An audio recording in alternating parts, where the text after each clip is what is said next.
Magandang hapon sa inyo mga kuya, ate, bunso, and friends of Eagles. Mabuhay ang Agila. Nagbabalik ang inyong Kuya Jerks para sa isa na namang nagbabagang balita. De, joke lang. Wala na tayong mga good vibes videos today and mga maa-aksyong video, kasi kagagawa lang natin last time. Yung 3-part video na ginawa ko last time is naganap noong September 4. Kung napanood nyo yung last 3 videos natin, yung team building ng Blue Diamond Villamor sa Patila Eagles Club and Sapar Parañaque sa Patila Eagles Club. Ayun. So today is magkikwentuhan lang tayo. Meron tayong pag-uusapan na topic kasi most of nagko-comment sa mga videos ko, laging tinatanong kung paano sumali ng The Fraternal Order of Eagles, Philippine Eagles, no? Well, ang masasabi ko is meron tayong tinatawag na proseso na 5 I's, 5 I, no? Ito yung interview, introduction, inception or initiation, then incubation period, tapos induction. Simulan natin sa interview. Pero bago ang lahat, bago ko i-discuss sa inyo kung ano yung 5 I's na tinatawag namin na yan, pagka kayo sasali sa Eagles, I suggest na sumali kayo dun sa may pinakamalapit sa area ninyo. Bakit? Kamo, para hindi na kayo mahirapan sa mga biyahe-biyahe pagpapunta na malalayo. As much as possible within your vicinity lang, no? Within your city lang, para hindi kayo mahirapan ba. Then mas maganda kasi pagka most of club members is taga dun sa inyo, para in times na may pangangailangan ba, kayo lang din ang magtutulungan dyan. Sa area nyo, madali kayong makakahanap ng mga kuya, di ba? And paano nyo magagawa yun? Napakadali lang yan. Google, Facebook, maghanap kayo. I-search nyo lang Eagles, Fraternal Order of Eagles in sample ito, Imus, Cavite. Maraming lalabas dyan. Maraming club sa bawat city, no? Para hindi na kayo mahirapan sa mga kalapit nyo na city.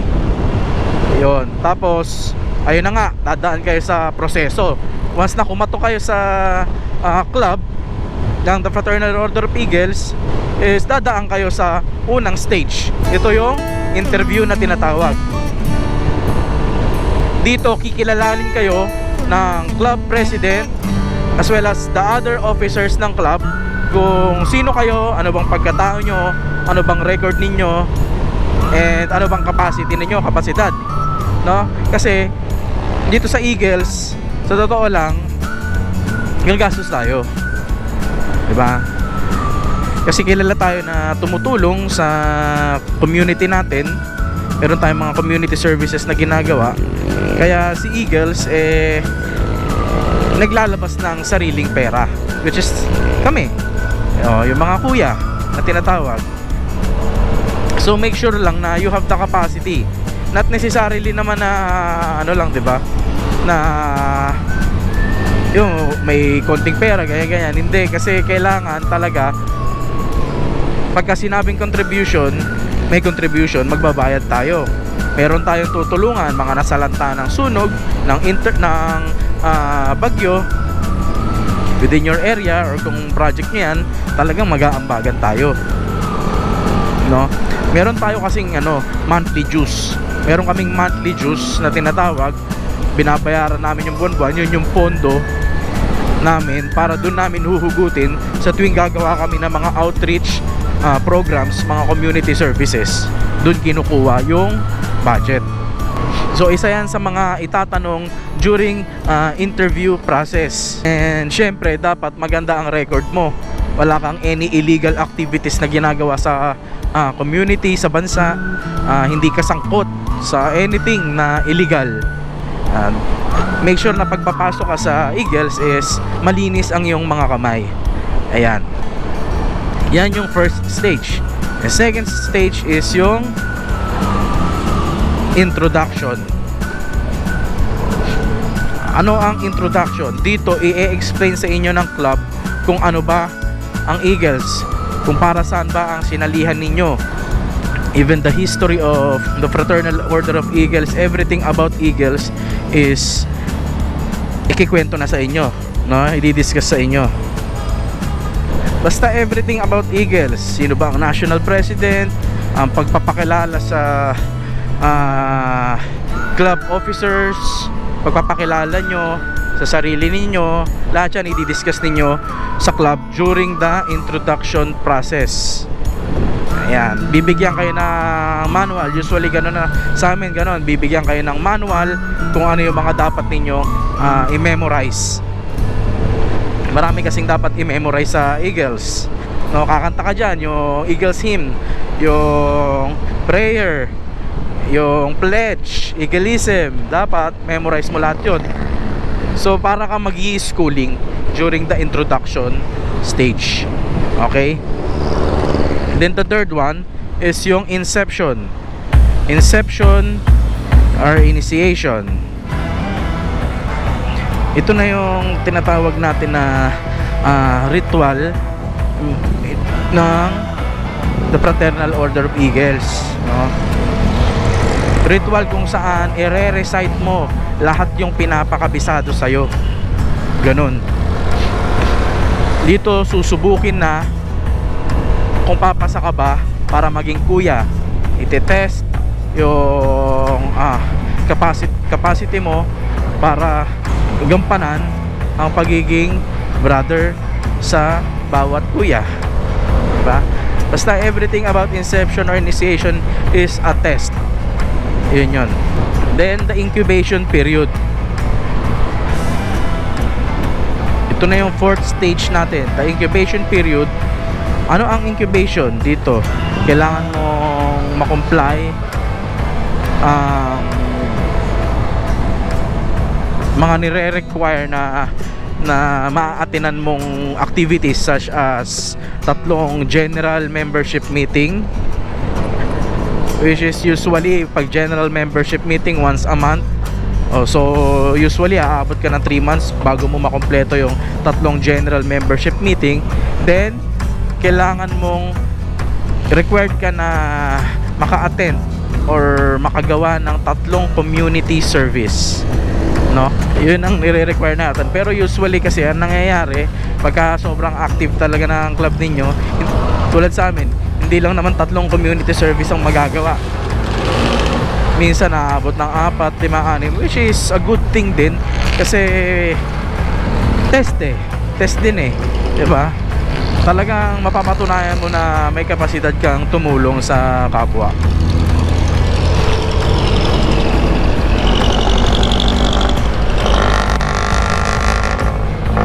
So gaano ba katagal ang proseso ng pagsali sa Eagles, no? Ang proseso is minimum of 3 months, pero usually naabot tayo dito ng mga 6 na buwan or more. Kaya talagang gugugol ka ng oras. Then kailangan mo ding mag-serve sa mga kuya. For example, pagka nagkakaroon ng mga meetings and napagdesisyonan na na magluluto na lang, aspirants ang gagawa ng lahat ng yon. Magluluto, maggagayak, magpe-prepare ng pagkain at magsasalansan ng pagkain pagkatapos na. Then hanggat di tapos ang meeting, hindi kayo aalis, diba? Sabay-sabay na aalis. Yun. Marami kang pagdadaanan na bagay-bagay. Alright? So wait lang tatambay lang ako dito kasi pipick upin ko yung sticker na in-order ko, pinagawa ko. Sticker siya ng The Fraternal Order of Eagles. Ito kasi yung aming meeting place. So dito ko aantayin. Balikan ko kayo sa topic natin later pagka nakuha ko na and pagka tapos na tayo. Okay?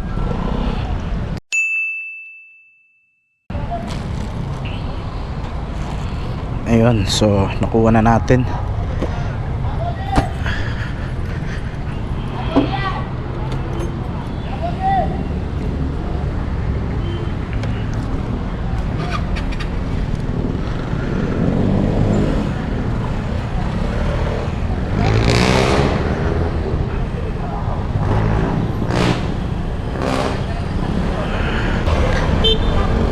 Alright, so sana nga ba tayo? Okay, sa fourth stage no, yung incubation process. Nabanggit ko sa inyo kanina na yung incubation nga is kailangan mong umattend ng 3 meetings and 3 community service. Nire-require yun. Then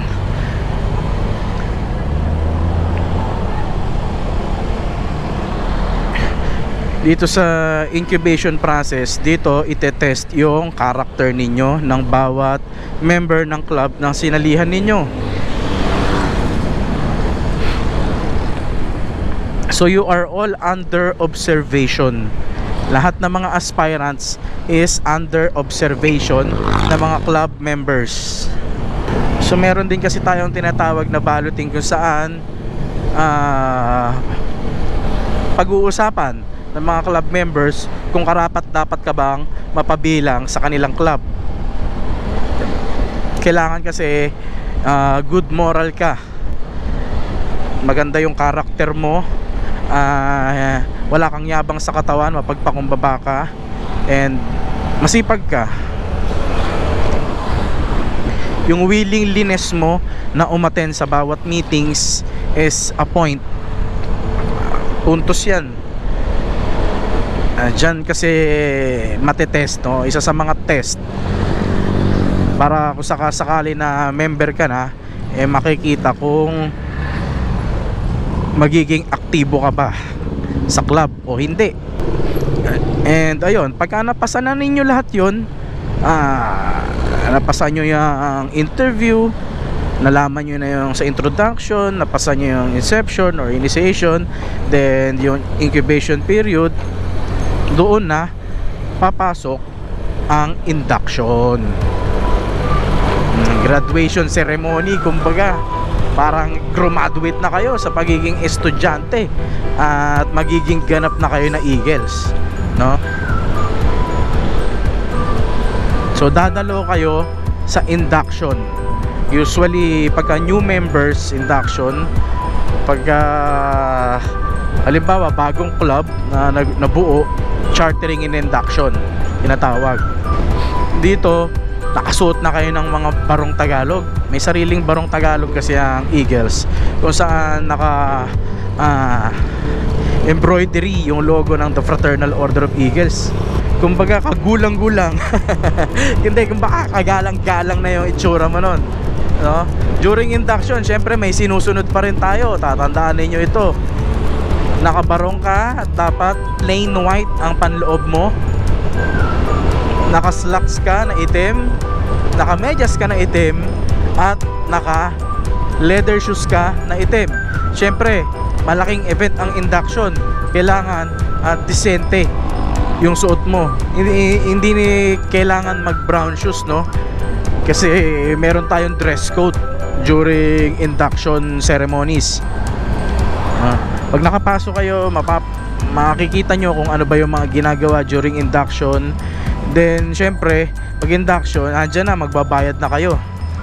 Well, kung tatanungin nyo ako kung magkano ba ang binabayad sa induction, no, i-explain naman sa inyo yan ng club ninyo. Iba-iba kasi, depende. Yung iba merong 10,000, may iba aabutin ka ng 15,000.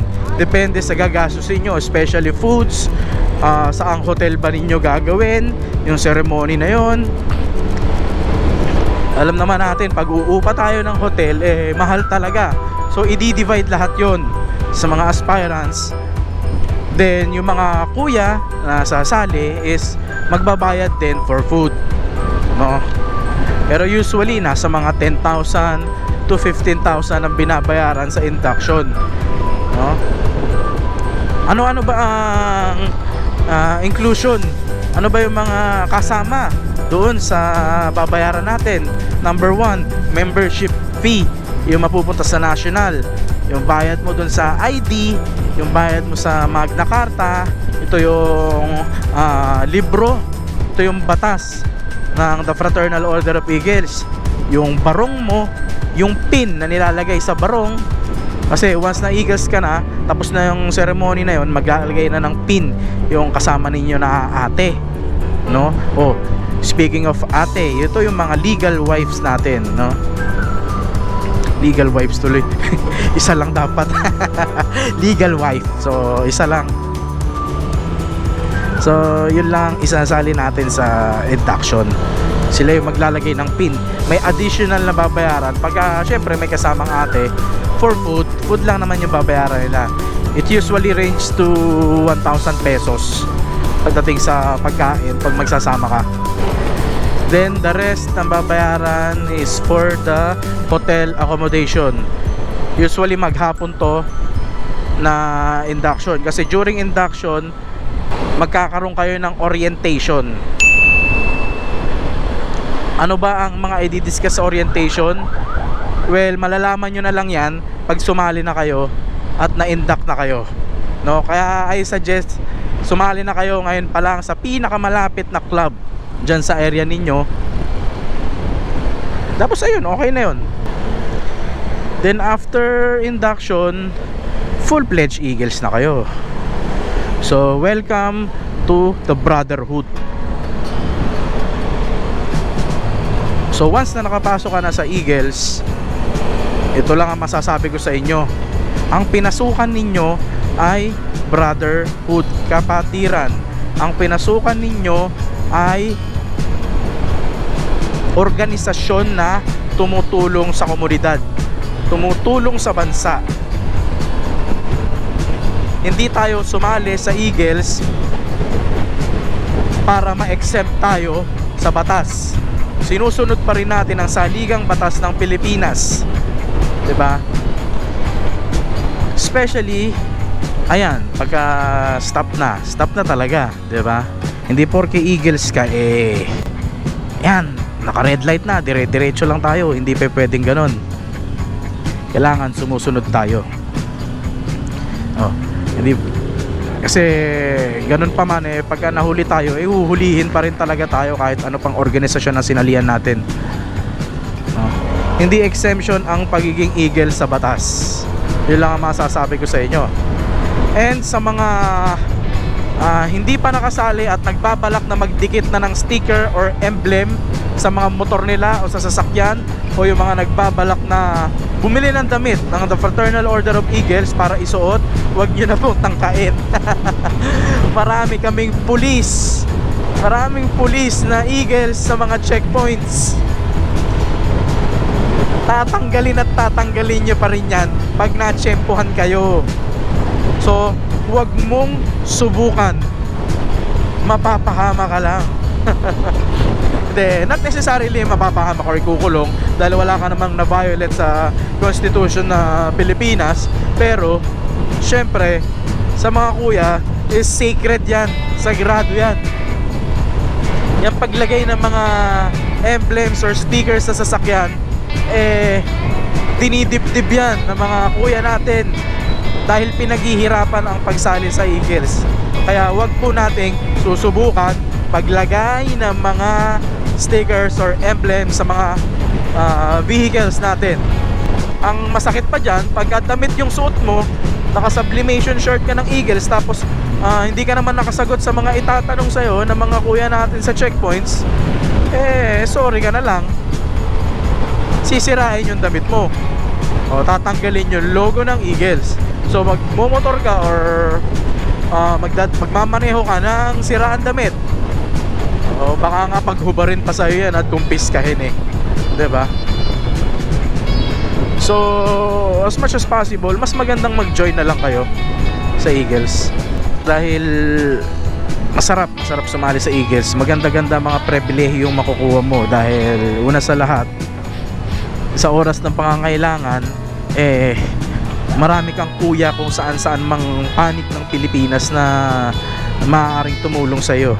For example, knock on wood, nadisgrasya ka sa isang lugar, wag naman sana, 'di ba? Nasiraan ka ng gulong or nasira yung makina ng sasakyan mo. Kahit hindi mo ka-club yan, tutulungan ka niyan. Siyempre, tatawag mo sa club ninyo para makahingi ng assistance sa ibang club.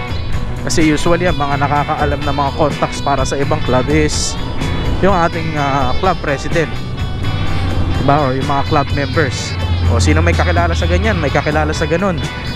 Nasiraan ako dito ng makina, namatay yung makina ko, naubusan ako ng gasolina, wala akong pera dito, baka pwedeng pa-assist. Usually, tutulungan ka ng mga ganyan, diba? Kasi nga, strong brotherhood ang Eagles. Then yan, may tinatawag kaming alalayang agila. So ano na lang ninyo yan, malalaman nyo na lang yan once na nakapasok na kayo sa Eagles. Basta sa mga nagtatanong how to become a part of the Fraternal Order of Eagles, na-discuss ko kanina, ulitin nyo na lang yung video. Kailangan nyong mapagdaanan yung 5 eyes. Ito yung legal process sa pag-join sa the Fraternal Order of Eagles, Philippine Eagles. So I guess okay na, alam na ninyo, alam nyo na yung i-expect nyo once na kumatok kayo at sumali sa the Fraternal Order of Eagles, no? Merong sariling ritual ang the Fraternal Order of Eagles para sa mga sumasali na aspirants. So, kailangan nating sundin ang tinatawag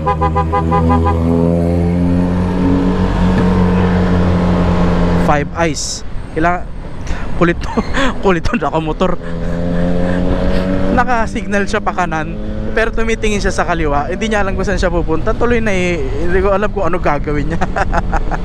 Anyways, balik tayo. So tatapusin ko na yung video ko dito. Hindi ko na masyado pahabain.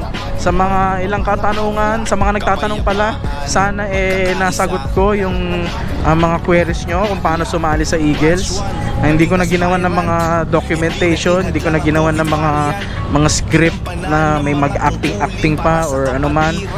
Sapat na to na na-discuss ko sa inyo na para ako nakikipagkwentuhan. And hopefully soon makita ko kayo sa isang induction ceremonies or sa kalsada, magkabusinahan tayo, magkakamayan tayo. Sana makasali kayo at makapasa kayo sa Eagles. Alright, maraming salamat sa panunood, mga kuya, ate, bunso, and friends of Eagles. Hanggang sa susunod nating biyahe. Mabuhay ang Agila. Iyo e patria. Ang mga Agila, ang mga Agila. Lahat pantay-pantay, nakaalalay.